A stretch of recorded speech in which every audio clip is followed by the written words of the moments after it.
And welcome back, fourth and long fans. It's your AFL and AFLW correspondent, Coach Donnie Hess here, back with another AFLW round review. And joining me today, somebody who is very well known here in the USAFL community and somebody who I've wanted to talk to for a long time, Miss Andrea Castillas, joining us all the way out from New York. Andrea, how are you doing?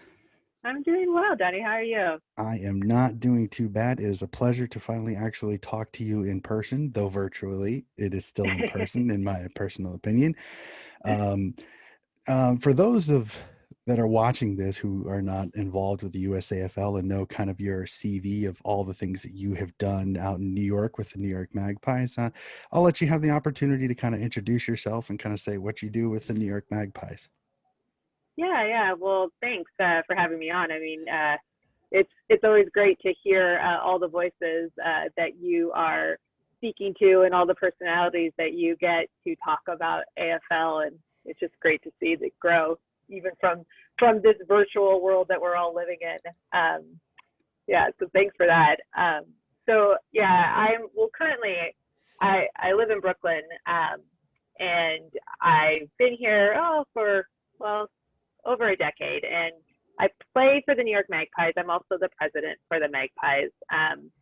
Back when I moved in 2007, I managed to convince my best friend to move with me, and we co-founded the women's team here. So we've been involved with footy here, and prior to moving here, we were involved with the Arizona Hawks back where I grew up in the Phoenix area in Arizona. Awesome. That's crazy. And that's really, really cool. And then what are you guys up to now for the women's Magpie team out in New York? What's your number sitting at right now? Um, you know, we generally have about 30 um, players, and we have a pretty good core of players that definitely make our first squad. And then if we have a second squad at nationals, we're usually able to supply about half the team. I would say that we have quite a few casual players as well. So it probably gets close to doubling our 30 or around there. But I think we have to, at least this year, treat everything just kind of with a fresh slate. We don't really know how we're going to be starting this year. We tried to have some trainings last year, both men and women, and it was great to get out there, but it was in a very different setting, playing in very innovative ways to make sure that we could honor all of the precautions and COVID requirements out there. So I think we're hoping that everyone returns, but we're also anticipating that we're going to have to do a bit of building this year. Definitely. And that's kind of, everybody's going to have to deal with it, unfortunately, until a lot of the vaccine rollouts and different things like that. So I can understand it. And it's really good to see different places growing. And I know I coach our women's team here, which is slowly developing. We have a grand total of 6 players. But the biggest thing that I say is giving them the same coaching as I do the men. I told the men, I said, I think the best way to grow the sport here in Des Moines, especially, we're a small town. I mean, we're not a big metropolis. It is just making sure that both teams kind of work together, because I think it's going to work out and make us both that much stronger. The men really kind of took to the women, where they really tried to help them as much as possible. When we scrimmaged, we intermixed. We men and the women and the girls were like, we don't care, tackle us. They wanted to play, they just wanted to get the experience, and I think our girls really benefited from that. So now that we've Yeah, kind of you. Oh, go ahead. sorry. You have a great group of women playing there.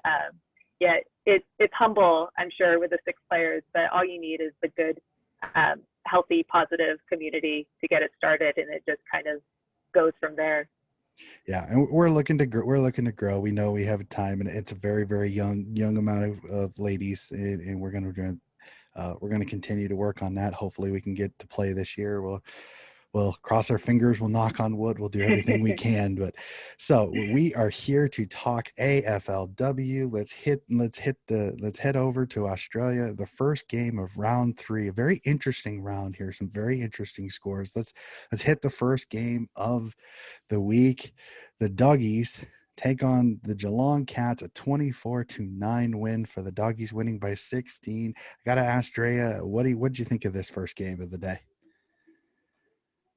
Well, I tipped in favor of the Doggies, so I was happy to see that it went that way. I I mean, Ellie Blackburn is very inspirational to watch. I mean, they have such a strong group of players, and they just play so well together and cohesively. It's really impressive to see. Um, so yeah, I mean, I know Geelong is a little bit of a younger club, and they really had some good moments there, um, but but the Doggies just looked elite. And I mean, watching Izzy Huntington play, she's she's just so smooth and makes everything look so effortless. Like, just, I mean, time freezes every time I watch her. I don't know how she hangs up in the air for as long as she does, or just cleanly grabs all those marks. But she's just amazing to watch. Yeah, they have the weapons up front with her and Bonnie Too Good are such a dangerous two-headed monster that it's you just don't know who to take out, because if you take one away, the other one is then open. And then having such an elite midfielder in Ellie Blackburn, she is just so dogged. She gets after the footy, and then she's a great kick. She's a great disposal. She's always very efficient. It's just, I agree. This Geelong team is very young. They're still learning. There's still kind of some kinks in the armor there, but they started off really well. Like, when I watched this game, Geelong started off actually pretty well. I think they kind of surprised the Dogs a little bit, but this is a Dogs team that eventually their class, their talent kind of overwhelmed Geelong a little bit late. This I thought this was actually a really good game. This will teach some things to the Geelong Cats. The Doggies now kind of getting their mojo back after kind of starting off a little slow to start the year. So I like the Doggies momentum going into this next round. So we'll jump from there. It was a good game to the lowest scoring game in a game that I actually thoroughly enjoyed, just because it was such a tough, kind of scrappy game, especially after last week. GWS beats the Gold Coast Suns by 10, 18-8, in kind of a rain-soaked Blackwood Oval. Kind of what were your thoughts on this, Drea? Well, I definitely had the same thoughts, as in it was very entertaining to watch. And to be honest, if it wasn't soaking wet conditions, it would have been a much different game. I don't know if the outcome would have been different, but the score definitely would have been higher. And there were just so many instances in that game, where you couldn't tell that it was raining, and then you saw the ground, or you saw the soaked uniforms, just because the skills were they weren't playing wet weather footy. They just were playing footy, and like, there was really clean hands, there were really good marks, there were really great kicks. On the ground it got a little bit messier, but that's to be expected in those kinds of conditions. So yeah, it was good to see the Giants get their win at home. I have to imagine that it meant a lot to the team, just having the loss of Jacinda Barclay, and just all of the hurdles that they've faced, with COVID and restrictions and relocating. And I was happy to see them win. And the Suns looked good. I mean, they weren't the victors, but they also have a young team. And every time I get to see Perko play out there, she just makes me happy. She brings so much joy and intensity. And watching her play and watching her take on that leadership role in the club is just, that the Suns are going to do a lot with that, and it's going to help benefit the club and the team for years to come. Definitely, for sure. And this was I completely agree. As I was watching this game, I was thinking, you almost want GWS to win. You're like, no offense to the Suns, but just everything that they've had to been through, an off season of tragedy, losing Jacinda, and then they get into training, and then the cluster start in the western part of Sydney, so they have to move, and then they have to move again, and then their first couple of games are on the road, and then you come back from Western Australia and you got you have your COVID thing and you're not sure you're going to play last week. And then you have to play Adelaide on short notice.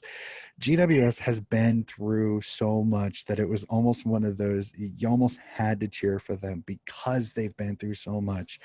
And the Suns, I think there was a little bit of me that was glad that they made it more competitive after the travesty that was last week against Brisbane. And then getting a couple of players getting caught dancing in between times, which Gil and I discussed last week, which is, you can definitely tell this is a young team when focusing is an issue, even in that type of game. So for them to have a little bit, a much more competitive game, and the rain will drive scoring down. So that's why it's like anybody that's like, well, it's 18-8, it's a horde. No, there are times that sometimes even a low scoring game like this can be quite entertaining because it's more tactical than it is about the scoring. And maybe it's the coaching in me. I'm weird like that. I don't mind this game. This game is quite interesting because it is more tactics. Can you play really well behind the ball? Can you get it outside of the 50? How is your disposal efficiency? Are you hitting your marks? And kind of going off what you had said, the ability to play wet weather footy and some of the pickups and some of the disposals, you had no idea it was raining until you started seeing the ball hit the ground. It's just like the derby game between West Coast and Fremantle a couple weeks ago. It was the same thing. Some of these girls have incredible skill, and it's great to see that in the 5th year of this league that you're already starting to see that skill come to it. I am so excited to see this league grow. We need to give it time, people. Calm down. It will come. The more and more youth that get more and more talent, the more coaching. Youth girls footy is exploding in Australia, and that is nothing but good. There are more talented players come. Patience, people. Patience, okay? The AFL was not the way it is in 1903 as it is now. We gotta let this grow a little bit, okay? There's my PSA. I know, but I have to say it because I am kind of tired of these trolls really ripping on these ladies for not only being halftime players, but still they're doing the best that they can. They're doing so much. They're learning this. And you do have cross coders. You have people that are learning this sport a lot more than others. So let these ladies have time. Let them enjoy the footy because they're giving us some really good games for such a young league. It is right. Well, and patient. just even in the comparison with last year, I mean, last year they haven't played footy in over a year, and so to see just the skill improve so drastically with having this season off, playing a very abbreviated AFLW season, I think it's pretty impressive, and it's actually pretty surprising to me that they improved so much. I mean, it goes to show how much effort and dedication and work they put in the off season. And yes, that was a prolonged off season, but there's nothing of like getting game time experience. And so when you take such a drastic leap in skill and the level of play without having that game time experience, it just shows me that they're investing in the right people, making the right efforts just to bring this, do everything that they can to bring the level of play. And can you imagine if there was a full season that they had under their belt in addition to all those preparations? This would have been crazy. This season would have been crazy. Definitely. And the other thing too is think about this, think about if these girls were full-time and they're training 8 months of the year and only having 3 months off for the off season like the men do. It's like eventually it will happen.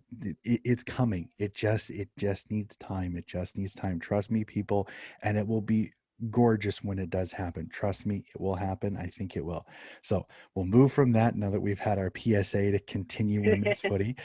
We'll go to a game that I remember last week. I was telling Gil this. I said, Carlton v St Kilda was going to be a must win for Carlton. And I don't know if they were paying attention to my show or not, but they did. Carlton beat St Kilda 40-16, a win by 24. And I have to say, this is the Carlton team we expected. Am I Yeah, wrong? yeah. No, I mean it it kind of surprised me that it it took to round three to see it. And I don't know, you know, maybe it was the competitors or maybe it was just kind of more gelling together. But they looked they looked great, and they like they all of their players were doing exactly what they needed to do at the same time, and that was really great to see. And I mean, Maddie Pressmark is just amazing. I don't know how she does what she does, and she does it so well the entire game. So I mean, I always love to watch her. And I love to get any of the new players that come through, just to watch her and see how her just endeavor at the ball always, and her movement to get around tackles. It's just amazing to me. Yeah, and I think you'd almost wish, I mean, almost like American sports. I know sometimes in some of the sports over here, they have ISO cams where they pick a camera and they just put it on it.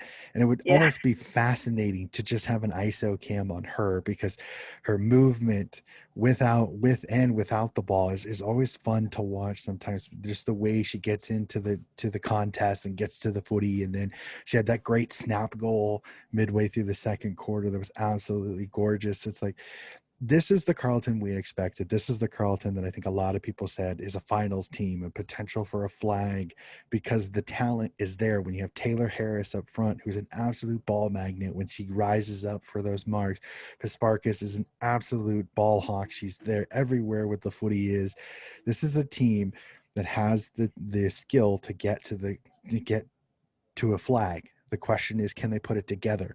They put themselves in a little bit of a hole with the first 2 weeks, and they really kind of make it to where a lot of these games the rest of the year will be must wins to keep themselves in the final contention. There's still a ways, but this is a great start. You beat a St. yeah. Kilda team that has talent. That I think St. Kilda benefited from a weakened Doggies team in the first round, so we'll have to see how they kind of respond now after a few not so hot games. But this is a Carlton team to definitely keep an eye on, because maybe they're finding their rhythm. We'll have to see. There's still And no knock to St. Kilda, because they're strong, mm-mm, and they I think are surprising. And I don't know. I think it's well. I think it's really hard to to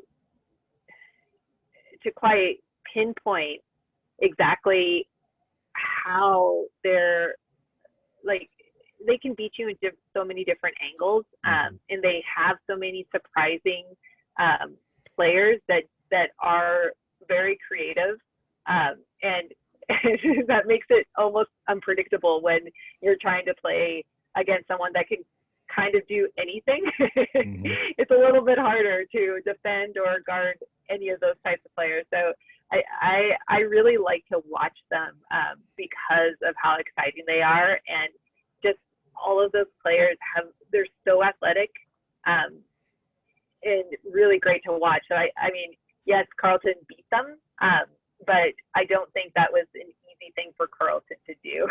Mm-mm.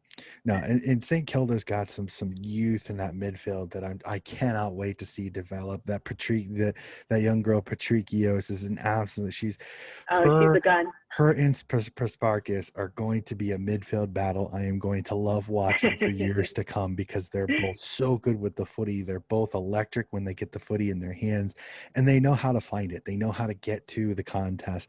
So the fact that these two young midfielders, and I go it with later with Richmond, is that Ellie McKenzie, the number one overall, she's kind of coming into it a little bit. I'm going to love watching some of these young, very talented, youthful midfielders coming up, kind of being the next generation of gun players to take over for some of the more experienced ones like the Ellie Blackburns. And then we'll go to our next game, and well-known, shall we say, midfielders with the most interesting haircut in the entire league, Miss Paxton.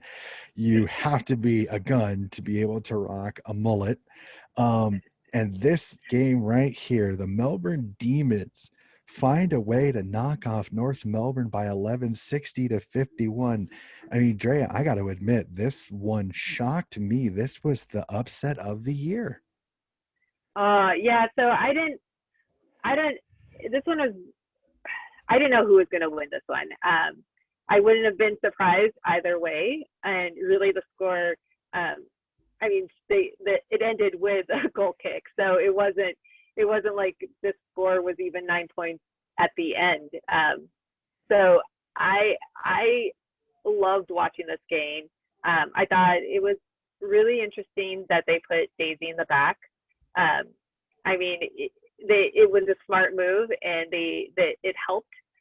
But that just tells me how strong the Demons are in their midfield, where they could put, one of their most consistent and usually their best player in the back line and have the rest of the midfield take over. How good is that? And then, I mean, you can't. It was just such a good game to watch and a good game to see that, I was on the edge of my seat the entire time, and I just watched quarters over again because I didn't want it to end really. And yeah, I mean, someone had to lose that game. And I think that we're all better for watching that game just happen. We'll be watching that game for sure in our highlights back home when we're looking at our game footage. Definitely, for sure. I watched this one, and I was like you. It was so back and forth. Both teams had moments of brilliance. Both teams had some times where their back lines were having to step up. And I mean, Daisy, my gosh, what an absolute superstar she is. So many great plays, and in the fact that the Demons were able to push her back, and you have her intelligence, you have her ability, and the one tap that led to the goal later, just the footy intelligence to not possess it, but to punch it to a teammate to make sure that you don't get tackled in possession. It's just that type of intelligence and such a quick second decision. Those are winning plays. Those are plays that win you games. Those are plays that eventually win you finals and potentially get you as a flag contender. And this game right here stamps the Demons as a team that can legitimately, you can think now, can be fighting for a flag this year. It's really great to see that you could potentially, just looking at, I can see potentially 6 teams right now that all could end the year raising a flag. And that is amazing to see that there's so much prosperity in the AFLW this year. And this is a North team that honestly, I think everybody kind of said this was the most talented team in the entire league. So for Melbourne to beat them, put a loss in the North Melbourne column, push them back a little bit, and to keep yourself in the top 3, that's an accomplishment that the Demons really need to push it. This is a momentum one that could skyrocket them through the rest of this year. So definitely the game of the round. Yeah, and it was, I mean, for just watching Melbourne throughout these years or throughout these seasons, and them just missing out, too many times that I think they would like to count. I think that this was, they just channeled all of that, desire to win this game and continue on the trajectory that they're on. Yeah, it was great to see, and they have to be very proud and happy with themselves. Definitely, for sure. And then you know that the North is going to come back with a vengeance this week. So oh, you almost feel sad for whoever they got to play. We'll definitely see. But we got to transition from one shock to the next. I am almost speechless as I watch this game because I could not believe it. I mean, I'll raise my hand in my tipping as I was tipping with Gil, and Gil is a diehard Frio fan, and we both openly admitted, we said a team with Aaron Phillips at home, we both believed the Crows would win this. And boy, I don't know if they listen to our show a lot like Carlton. I don't know. Maybe we're an inspiring podcast. I have no idea. But Fremantle goes into Norwood Oval and beats the Crows by 30. And to say I am stunned by this is almost an understatement. I knew Freo was good. Was I aware that Freo was going to go on to Norwood and beat them by 30? I was not. Yeah, I would say I was pretty surprised at that outcome as well. You definitely can never discount the Adelaide club at all. I mean, they have so many players. Yes, Erin Phillips is always you probably need two on her, but yeah, I mean they're just so deep, and they seemed kind of timid, and I don't know, if it was just you know, just not their day, or not having Chelsea Randall being able to play out there with them. I mean, she's also such a creative player, and I think provides a spark a lot during games that it was disappointing not to see her out there, and I think that loss was felt. But man, Freo, they want it, and you can see it, and you can feel it. You can hear it because most of the games you can hear everything that all the players are saying, but they're on a mission. And watching players like Kiara Bowers and Ebony Antonio, you could just list the names, and they are just like a fine machinery. Like they are gelling together. You can see them playing together as a team.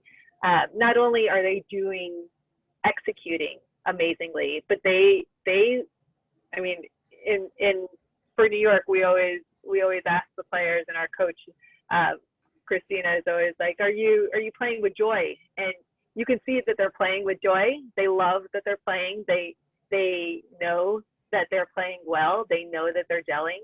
They want to win this. They did not get to win what they should have won last year, and so you can tell that they're on a mission, and it's great to see them just following through on that mission, and they're kind of making it look easy right now. I did not expect this against Adelaide. Man, they surprised us all. Definitely, for sure. And the other thing you got to look at it too is, and I've said this in numerous podcasts, and even with the AFL, is that goal kicking and goal kicking accuracy can kill you. And to see Adelaide 1-7 to 7-1 for Freo is definitely, that's hard to see for an Adelaide fan, that they were so inaccurate in front of goal. In fact, if I remember correctly, I don't even think they kicked their one goal till the fourth quarter, and by then, Yeah, is that the unfortunately, fourth? it was kind of over. Just and the scary part about it is that there's so much depth for Frio. And the other scary part is a few people couldn't go, because I think if I remember right, one of their best defenders, I think is Gooch, who she stayed back because she's a firefighter in Perth. So she actually couldn't go. So the scary part is Frio is maybe even better than what they showed in Adelaide. So, and then having Gemma Houghton and Duffy up front, it's absolutely a two-headed monster. That Gemma Houghton's speed and her accuracy, she is literally impressing me every week. I don't know how she does some of the things she does sometimes. I mean, literally, I'd almost quote her. She's almost like the female Dusty Martin. She does things you're just not expecting her to do, which is a pleasant surprise. You love seeing a player with that much skill that can do that so effortlessly, and it's amazing to Yeah, watch. I would say, yeah, last year she her skill really stuck out, and you could tell that she was a talented athlete. And it seems like this year she just put in the effort for fitness and agility, and you can tell. I mean, she takes down a couple footies throughout the game, and I think kicked one on the run. Like she looks dangerous. I don't envy, as a defender, I don't envy anyone having to defend her. She's pretty impossible to try to match. Definitely, for sure. Oh, and I don't want to talk too much about that one because that one was just such a surprise. We'll move on to the next one, and I I I was so sad for the Richmond Tigers because when we originally recorded, we thought they were going to play West Coast, and I thought this Richmond Tigers team matched up well against West Coast. They have a chance to win. Unfortunately, due to COVID and a few changes late, they ended up having to play a very tough Collingwood team. But I gotta say, this 48-31 17-point loss for Richmond, Collingwood getting the win. Uh, um, this Tigers team is improving. They are getting better. I'm It's going to happen. They're going to get their first club win. I'm just crossing my fingers it happens soon. But this Collingwood team just shows they are just so good defensively. They've got so much depth on this team, and another team that's making a lot of noise right now to say, "Hey, we're in this. We got a chance to win a flag here for the black and white." I mean, as a Collingwood Magpies, this has got to make you smile a lot, seeing your brethren down in Australia, at least on the ladies' side, doing pretty Our well. sister club, yeah, they're definitely supporters of the New York Magpies. Yeah, so I mean, I guess with Richmond, they, I mean, they're improving so quickly. I again was impressed with their play and just the difference from last week. They have so much talent on that team, and yeah, I think that I mean I've seen various comments about like the headliners not making the waves in Katie Brennan, and Mhm. I kind of think that's unfair because they're directing the team. They are not they're also attracting all the players to guard them and open up options for their the Mhm. younger midfielders or the younger forwards. And I just think that that's that's great. That's doing their goal. And you see these instances where the leadership really comes through from the people who are the leaders. So it's great to see, and it's good to see them improving. And of course, they're against Collingwood, so I was happy to see them lose. um, but in a good game, and I think that it kind of took Collingwood by surprise that they were playing so tight for a lot of that game. And yeah, I mean, Collingwood is also wanting to win, and they're wanting to prove to everyone that they deserve to be at the top. And so, yeah, you see the players. I mean, I just always am so amazed by the work that Britt Benici puts in. Mhm. She's everywhere all the time. She makes plays. She's an option, and then she becomes the second option, and she just does it over and over and over again. That it's so refreshing to watch because I mean I'm sure that you stressed it as a coach. Second efforts matter, and they can help lift the team and they can help do all these things. And she's making those second, third, fourth efforts the entire game. And players, we should all be watching her and learning from her because she just not only makes it look easy, but just is so consistent about it and so dependable. And it's this Collingwood team just they keep defying people because I think a lot of people thought this team was going to have a few struggles this year. They were going to be in the bottom part of the ladder, and but just to see their resolve and just their play has been so much fun. They're so solid defensively. Like I remember watching them in the first game of the year against Carlton, and they were so stingy against a Carlton team that everybody said there was no Collingwood was going to lose again. There's no way they were going to beat Carlton. Carlton's got the reigning Brownlow medalist from the year before. That they've got so many talented players. They got Taylor Harris up front. There's so many things, and they just stifled them. And it was so much much fun to watch. And maybe it's the coach in me again. I like seeing that great structure. I like seeing that ability, but they've shown they can also kick goals too, and they can go forward, and they've got so much depth in the midfield. Their defense is so solid. Their forwards are getting stronger and better each and every week. This is a Collingwood team that if they can get on a roll, they're going to cause a lot of teams headaches. And to see Melbourne, Collingwood, and then in our next game, Brisbane, three teams that most people, if you ask people at the start of the year, who are three teams that are going to be flag favorites, everybody's going to say Freo, Adelaide, North Melbourne. But now you have to add Melbourne, you know, Collingwood, and now Brisbane. Brisbane beating West Coast by 45. And this is a team that cannot stop kicking goals. If last time I checked, I think they've got 3 of the top 5 goal kickers in the entire AFLW. Now, I will preface this also is that they had quite a field day kicking goals against Gold Coast the week before and this week as well. So let's kind of see if they stay at the top 5 over the next couple of weeks when some of the competition gets a little bit stronger on the back end. So we'll preface that a tiny bit.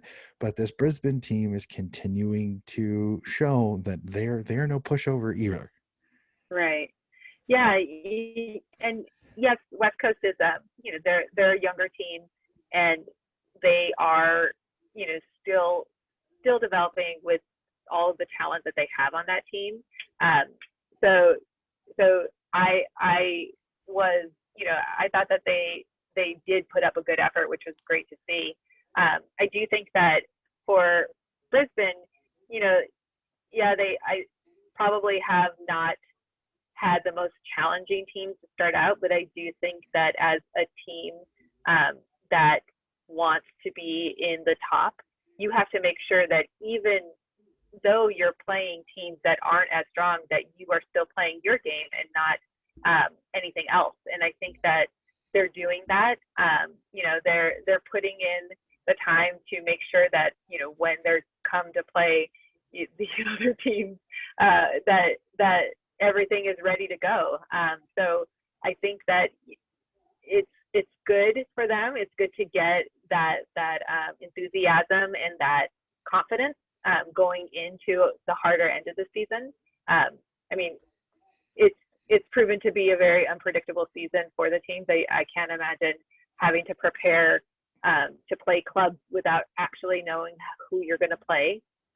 So credit to all these clubs for having that kind of mental strength, because it takes a lot to be able to just be confident in yourself, and then be able to handle whoever gets thrown at you.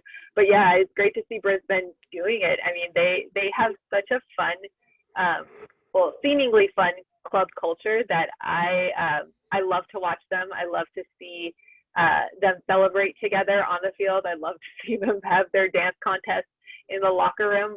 So it makes me happy to watch them play. And I love watching them play. And maybe it's a little bit of totally admiring Jess Wishna, but I love watching this team, and I can get around them almost every day.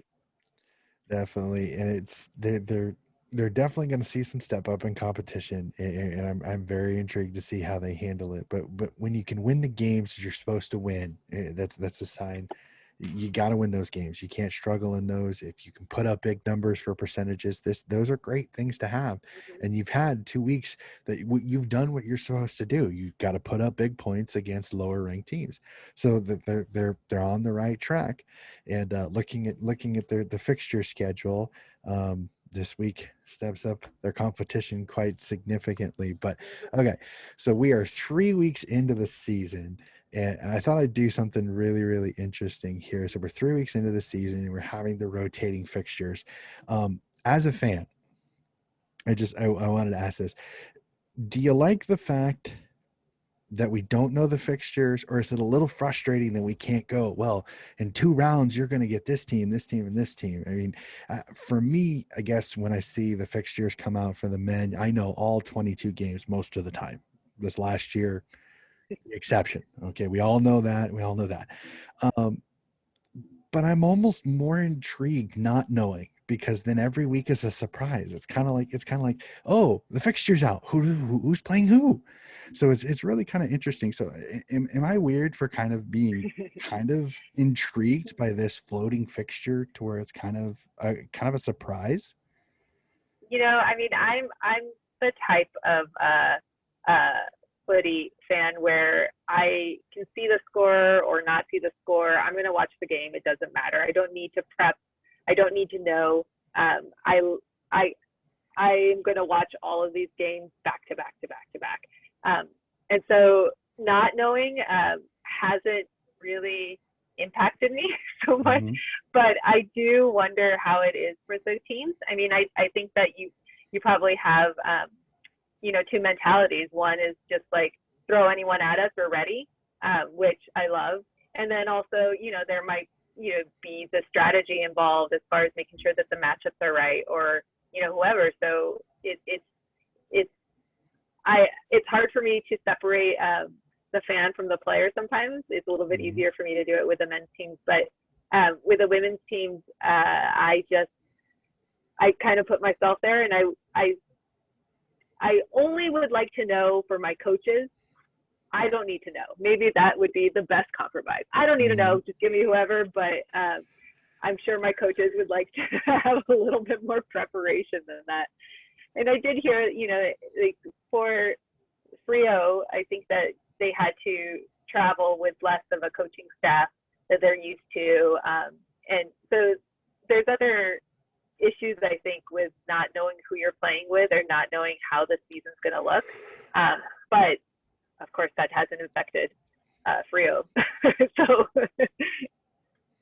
To each their own. To each their own. And right.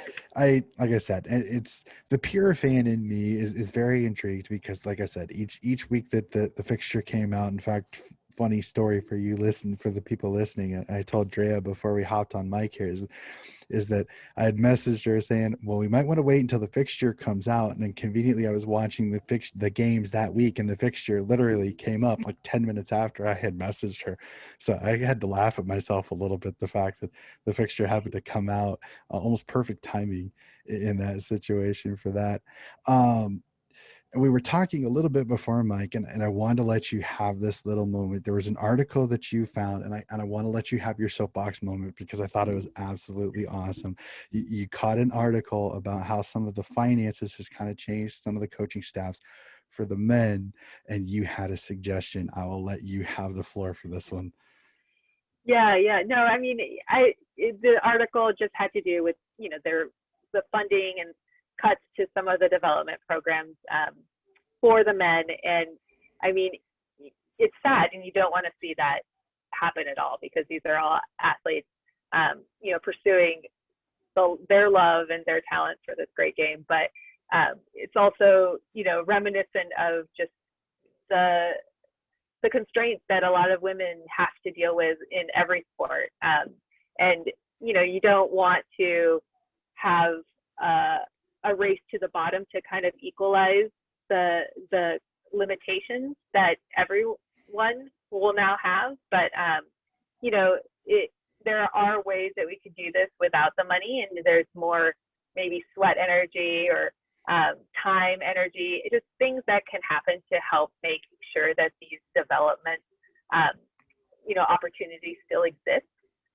But, it's something that the women have been doing for a long time. And so maybe we can kind of build together as a community to make sure that, everyone is getting kind of an equal shake at pursuing a career in this.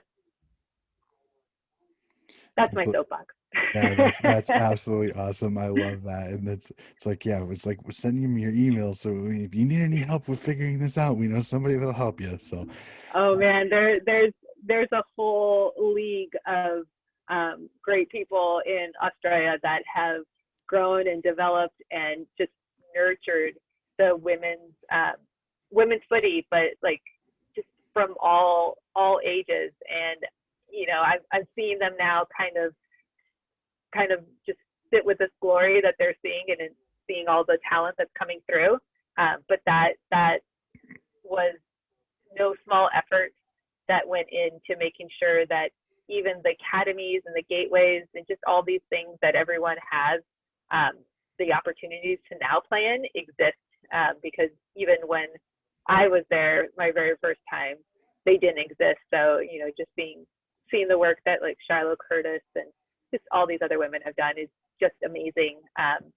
And they probably could offer plenty of good advice. I only listen to them. I have the sense to do that. That is absolutely awesome. So we've had our fun soapbox, and we got it. We got to do it. I love doing the tipping. You had kind of talked about it earlier, and I like doing it with my co-host. So we will go to round 4. We'll take this game by game. I gotta find out what I you haven't think even here. looked at it.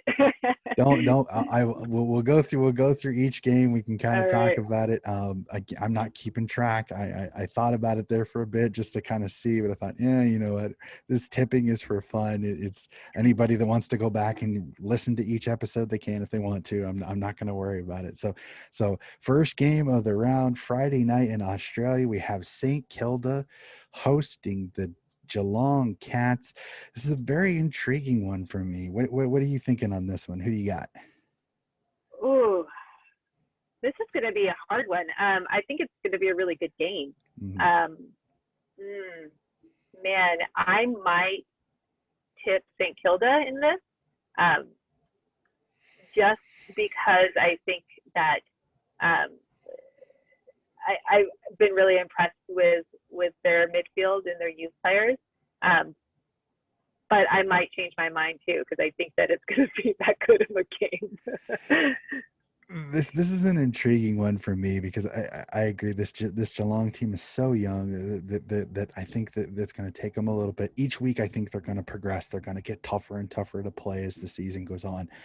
St. Kilda overall, I think, has got the more talented team. I think they've got more depth. I think they've got a little bit more experience. When you've got those elite midfielders like a Patricios, then you have that big full forward that's so hard to stop, and I think it's Reisner up front. They're gonna be difficult to stop. I'm gonna lean and go St. Kilda in this one, but for people that have listened to me, I like saying this. I think it's close. I think this is under 2 goals. The one thing, if you ever listen to some of my older episodes, I love close games. I think they're so exciting no matter what the score is. So a lot of times, if I think a game's going to be close, I will say that. I think this is within 2 goals. I think Geelong keeps it close. I think they've got the progression. I'm kind of regretting my decision already. I'm not regretting it, but you have Rocky, you have Nina Morris. I don't know. Like, I think this is true. Yes, and I think Olivia Barber, the full forward for Geelong, showed a lot of progress in the last game. She took a really awesome pack mark. She was around the goal. She just couldn't put it away. But I think she's slowly learning for somebody who's picking up the game really quickly. A lot of athleticism there, but I'm gonna go with the Saints on this one, but I think it's gonna be under 2 goals. I don't know, just interesting feeling on this one, but I think that's gonna be a really good game to start off the week. Then we move to another intriguing one, Carlton hosting Richmond. I gotta say this, Carlton being at home, hosting Richmond. Carlton's kind of in this. I think they kind of got into this mode where I think they should play knowing that they have to win. Last week, they played like they had to win against St. Kilda, and I think it really helped them. This is a Richmond team that's gaining more confidence as they're getting closer and closer. They played a really good Carlton team last week. Richmond, I don't think has enough to get over Carlton, but I think again this is going to be the slow more progression of this young Richmond team that's gonna get it. Carlton wins this. Another 2-goal game in my personal opinion. Who do you got on this one, Dre? Oh, I think I'll go Carlton on this one as well, just because I think that they're going to pick up where they left off. I think that it'll be the first half will be close, and maybe even the first 3 quarters. But I think that Carlton will pull through on this. But I wouldn't be surprised if Richmond kind of pulls something out, because they also did really well last week. I tend to agree that, if Carlton's firing on all cylinders, then Richmond might not have enough in them to keep up. But this might be decided on whether or not Carlton comes together, at the beginning of the game, or if they come together halfway through. Definitely, for sure. And I'm looking forward to that and seeing the young Ellie McKenzie, the #1 overall draft pick, in a midfield battle with Maddie Prasparkas. I'm very intrigued by that one, to see how the youngster handles the superstar in Maddie Prasparkas. Oh boy, this next one. Oh, I'm hoping this one doesn't get ugly very quickly. Freo hosting Gold Coast at Fremantle Oval. I cannot go any other way than Freo on this one. This Gold Coast team is they're still young. Yes, they played a much better game, but they are having a severe step up in talent from GWS to Freo in this one. I'm hoping this one doesn't get ugly quickly, but I have a feeling it could. Yeah, I mean, I think Freo just kind of looks unstoppable right now, and I think that that GWS, unfortunately, just doesn't have it this year to stop them. But they definitely had some glimmers of hope, and really strong moments. So at least in the previous 2 rounds. So I think that if they can get those happening more frequently, then it might be a closer game. But I'm gonna definitely tip Freo on that one.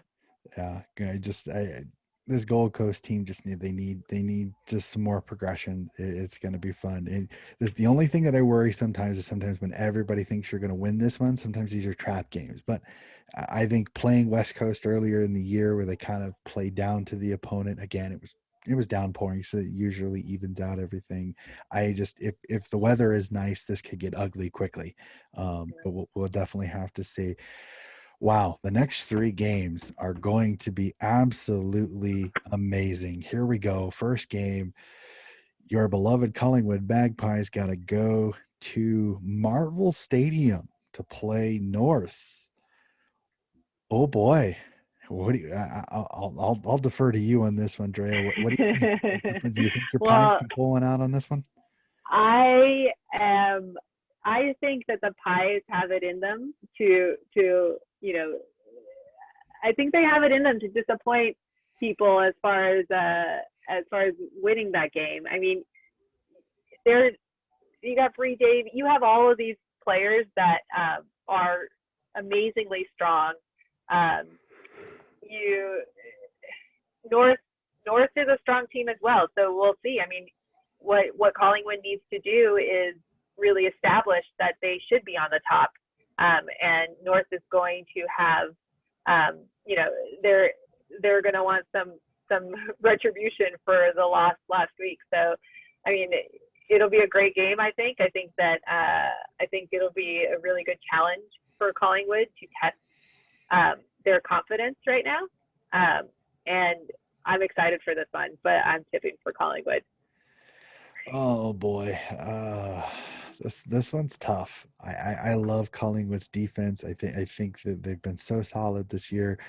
Ruby Fleischer has been amazing this year. Yes, she is one of the best defenders in the league. In fact, I play She Plays AFLW fantasy, and she was the first Collingwood. She was the first defender I had to grab because I knew she was too elite not to have her on my AFLW fantasy team. So I'm just playing that for fun.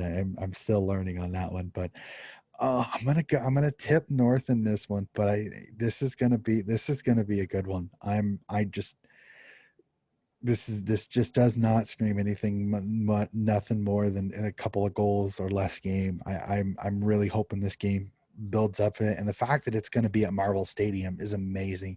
I hope they can get as many fans in there as they can, just because I think this is going to be a very good game of footy. We go from that doozy to another one. We'll travel up to Queensland, up to Hickey Park, Brisbane hosting Adelaide. Here we go, Brisbane.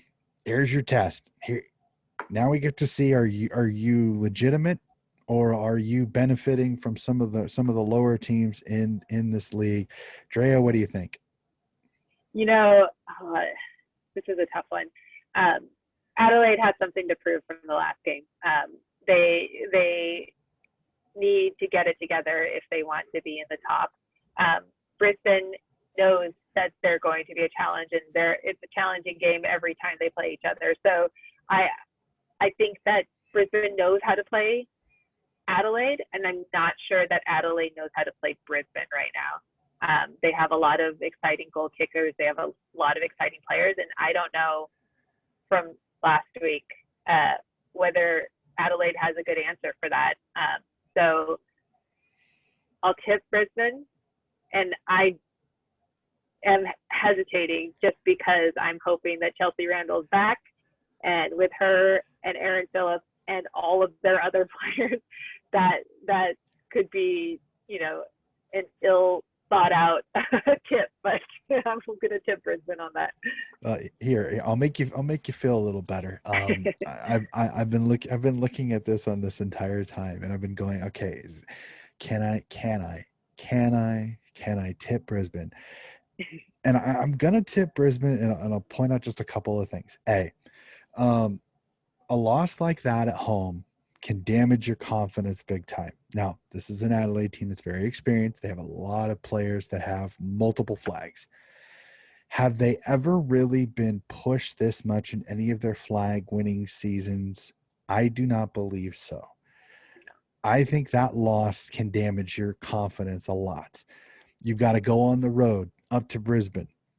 We still don't know if everybody's going to be able to play, kind of how COVID protocols, yada, yada, yada, they're going to be fans. This Brisbane team is playing such good footy. They're scoring a lot of goals. They come in with a super amount of confidence, and Adelaide's coming in the exact opposite. You're flat. Yeah. You just lost at home. You lost to a team that a lot of people had tipped them to win, not for Freo to come in and beat you. So I'm going to tip Brisbane on this only because Brisbane's got the correct momentum going into this game where Adelaide doesn't. Again, are all the stars going to be there? Are all the stars going to step up? How does Erin Phillips get her girls and the rest of that team to gel after a really debilitating loss? Now, going on the road may be a good thing because they can all get together, communicate, kind of air this one out, let it go. Say, okay, now we're going to take it out on Brisbane. And that's maybe what could potentially happen. But I'm a momentum guy. I think momentum is huge in this, especially in a season like this, where you got 9 games. You got to get the most out of every game. Brisbane is on fire. They've got so many weapons up front. I'm going to tip Brisbane more on the momentum than on the skill on it. We'll see. This is very, very interesting, but I like upsets in this situation. I think we could be seeing the passing of the torch. We could be seeing this Adelaide team kind of fading away after 2 titles in the first 4 seasons of AFLW, and maybe some of their experienced players maybe hanging up the boots after this year. I don't know. I don't know anything. I know. And as you're saying all that, I just thinking, emotional, mental strength, and I feel like that is probably all in Adelaide's favor. And if any team could recover from a loss, an unexpected loss like that, it would be Adelaide. So it should be a good game. And I mean, I was highly anticipating round 3, but I think I'm more anticipating round 4. Well, and the best part about it for you and I being here in the States is it's at least at a decent time. It's not at 2 a.m. It'll be 9:10 your time, 8:10 my time. So this is perfect. Going to be a perfect game. Pull up the popcorn, put it on the big screen TV, and enjoy some good footy. I'm thoroughly excited for that. And then the best part is right after this comes another intriguing match. Western Bulldogs at home at Whitten Oval hosting the still undefeated Melbourne Demons. Wow. Those 3 games just there make this round just as intriguing as last week. Drea, who do you got in this one? Wow, this is can I say that this is tough for every round because it really is. So, I think I'm going to go with the Demons on this one. And I'm going to go with the Demons just because of just the skill, the knowledge, the strategy that they were able to implement last week. I thought was really impressive, and it just showed me how versatile they are as a team. Mm-hmm. And I think that for the Bulldogs, I mean, their players are extremely strong. I don't know if they're as versatile as a team, and I don't know if they have as many responses for all of the threats that the Demons have. Definitely. This one provides probably another one of those great midfield matchups. Ellie Blackburn and Paxton going against each other in the midfield. I'm gonna love watching this game It's just because gonna be something to watch, and they're they're I don't two. know who's gonna come out the victor on that, because they are just they're so smart, and they're so amazing, and they're such Mhm. good players that you know, I feel like if one comes out ahead in one play, the other one's just gonna compete to get it on the next one, and so I'm here for that.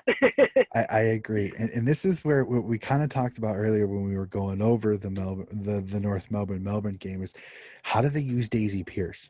I really am intrigued to see how their coach uses him, because if they can find a way to maybe sit her in front of Izzy Huntington and Bonnie Toogood, that may be able to neutralize them just a tiny bit, a little bit, which I'm going to agree with you on this one. I'm going to go with Melbourne on this just because I think Melbourne has more depth. Melbourne has just a little bit more skill in a few more areas than the Bulldogs do. So, but I'm very intrigued to see how their coach matches up. Where does Daisy Pierce play? How does Paxton handle Ellie Blackburn? How does their defense kind of handle Izzy Huntington and all that? Good luck. There's so many little coaching little strategies that I'm gonna thoroughly look forward to this one, and that comes right after the Brisbane Adelaide game. So a nice little double header here on our Saturday night. I'm thoroughly looking forward to that. And then the last game of the round, another intriguing one: GWS at home in Blacktown facing the West Coast Eagles. Yeah, uh, I I think that GWS is going to have this one, and I'm pretty excited. I'm hoping that Catherine Smith is back out there after recovering from her ACL injury. So I got a tip for them because she's very close to our family here. So we're excited to see her play, and hoping that that they get the win with her on the field. And I think they have it in them. They have a lot of strength. I mean, I don't know if anyone can bring down Correspondent ever, even in the wet rain. Like, they just can't do it. And so I don't know. I think, again, it might be a close game, but I think that GWS is gonna pull through on that one. I'm completely with you 100%. I think GWS, the fact that West Coast is on the road, GWS will be sleeping at home. Another game at home at Blacktown, and after getting the win last week, and kind of getting that little emotional kind of monkey off their back a little bit, I think they'll play more free. I like them a little bit. Plus the fact that with West Coast losing one of their better players to kind of the free kitchen accident a couple weeks ago, you can definitely tell it's kind of messed up their midfield a little bit. They're still not having as much structure in the middle as they might have. Just sometimes it takes a while to replace, and some of those players you just can't replace that quickly. Yeah, I mean, definitely when they offer that kind of stability and leadership on the field, it's hard for a young team to recover from that. The season is pretty short, and when you don't have that, it's a little bit harder to recover. Yeah, it's going to take them a little bit with the loss of Hooker, so it's definitely going to be for sure. And that, my friend, is it for the tipping for round 4. Man, it is not as easy as you would think. You look at it and you go, this just should be easy. And then you look at the matchups and you go, whoa, this one could get well. So I'm absolutely loving this. I think there's so many good matchups. There's very few games that I'm just like, oh, this was easy. That was easy. I really only see 2. The rest, I'm thoroughly intrigued. This will be another awesome round of footy. I thought last week was good. This week almost might be a tiny bit better just because you've got some really intriguing storylines. So this has been another awesome conversation. Drea, thank you so much for joining me. I'm glad we were able to get together and have this conversation. You were so knowledgeable. It was so much fun to talk with you. I know that you have a lot of experience here at the USAFL and being able to chat AFLW. So I want to thank you again. If you want, I'll give you this opportunity to kind of share your social medias, maybe the New York Magpies, just in case we have any Americans who are watching this that maybe in the New York area that are thinking, I want to try footy. Yeah, I mean, if anyone wants to try footy, we welcome all shapes and sizes. We can find a spot for you anywhere in the field, men or women. And the greatest thing is we're in the greatest city in the world. So you could go to www.newyorkmagpies.com. Our social media is at New York Magpies. I'm on there as well at Drea Casillas on Twitter, I think. Drea C's on Instagram. So yeah, come play footy everywhere. Even if you don't have a team, there's a way to play footy. I'm involved with another great project called Footy 5000, and the goal is just to get people a footy and encourage them to play, and hopefully they start a club and join the league so that we can continue growing this great sport. But yeah, play, and we'll help you get there. So I'm excited to see what this year comes, because I think a lot of the teams will have really creative solutions, and then next year will be even better because we're all itching to get back to a normal year after the past year. Definitely. I completely agree with you. And I joined Footy 5000 myself. In fact, I told Kraz in a conversation, I told Kraz through a friend of mine, I said, if you ever need anything here in the Midwest, please reach out with me. I'm more than willing to help out, because I know we've got cities around here that I'd love to see teams: Omaha, Sioux City, Cedar Rapids, though it's also in Iowa.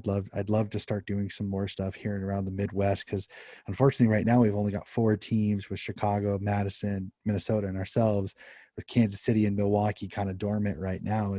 We're looking to try to spread out here in the Midwest, so then we can a little bit easier. I mean, you got a little bit better out there in New York. You've got so many teams within a nice little area. You guys can get a few more games in, where us, unfortunately, after Minneapolis at 2.5 and Madison at about 3, it's Chicago at 5, and then Denver 9 hours away. So yeah. Unfortunately, it's not always easy to get a lot of games in, especially in the summertime. So for us, the ability to spread footy here in the States, as well as kind of helping spread the sport, especially on the women's side in Australia, is definitely something I've hopped on to. And I've told all of my guests too, is though I may be a coach, I want to coach both for men's and for women's. I think it's essential to spread the game on both sides, because I think it's only going to help the clubs here being able to have men's and women's teams, and for them to be cohesive, not women, men separated. I want them to working together, because I think it's only going to help the clubs become stronger. So, yeah, and it's good. I think that I think a lot of people get a little intimidated when they first think about trying footy, as in they need to know how to play, or they need to have a team and all those things. And New York is a big club now, but we were not always big, and we had to start somewhere. And so, just you try it, get involved, and then I'm sure that as soon as you start being enthusiastic, that kind of catches fire, and more people want to get involved, more people want to learn about it, and then you have a club, and then you have a team that travels, and then you have all these things that just help grow this great sport here. Where no one expects it, but it's everywhere. Completely agree. And the best part is you start meeting friends all over the country. Like I said, I'm in Des Moines, she's in New York City, and we're friends on Facebook. We chat all the time. We chat footy, and you meet so many great people throughout the country, and we all have that same interest, and we all love footy. So another great conversation as per usual. I want to thank you again, Drea. Thank you so much for hopping on. Fourth and Long fans, this has been another AFLW review show. I want to thank you for tuning in, and please tune in next week, where I'll have another awesome guest co-host to interview and go over round 4. Have a nice evening.